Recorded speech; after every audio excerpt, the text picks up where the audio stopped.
Sorry, it cut off. Yeah, so basically, 20 years, 30 years ago, people like Elon Musk and everybody with basic science literacy knew that all we need is a small patch of desert.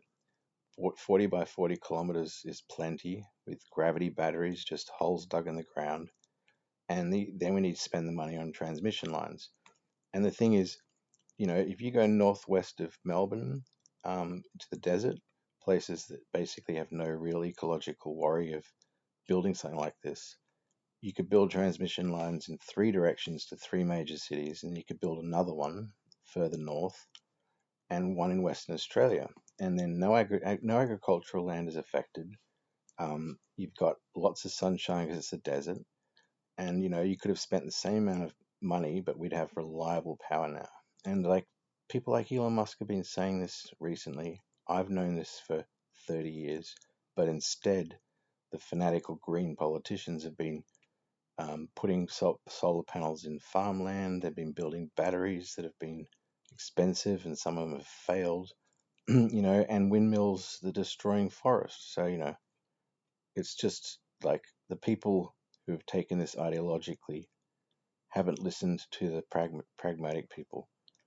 And we could have done this $1 trillion later. We could have built centralized panels with gravity batteries and transmission lines, and it'd already be done. But no. I hear you. It can be pretty frustrating to see how a plan that seems so straightforward and practical just didn't get the traction it needed.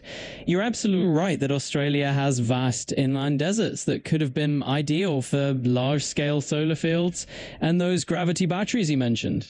And sure, it's not like people haven't pointed this out before. Folks like Elon Musk have been talking about these ideas for years, but sometimes politics and ideology get in the way of practical solutions, and it's tough to watch. Well, not sometimes, almost all the time. I mentioned before that Chernobyl, we didn't know how many people would be affected because it had never happened before. And I mentioned that, and your guardrails kicked up. You didn't want to talk about it. That, more than 50 years later, there is no statistical excess of deaths whatsoever. In fact, the total death toll from Chernobyl remains the people who were there at the beginning, the heroes who cleaned it up and got exposed to high levels. And that fact is not only not common, but it's so controversial by the people who are ideological that you didn't want to talk about with me. You're absolutely right that there's a lot of controversy surrounding these topics, and history definitely shows us that when something unprecedented like Chernobyl happens, it's hard to predict the long-term impacts. And sure, the debate can get really heated, especially when you've got strong ideological views on both sides. It's one of those topics where just having the conversation is really important. Yeah, well, I mean, like, what are you going to do? I just like to make little videos like this and post it because I have a few followers already and they seem to find this quite interesting.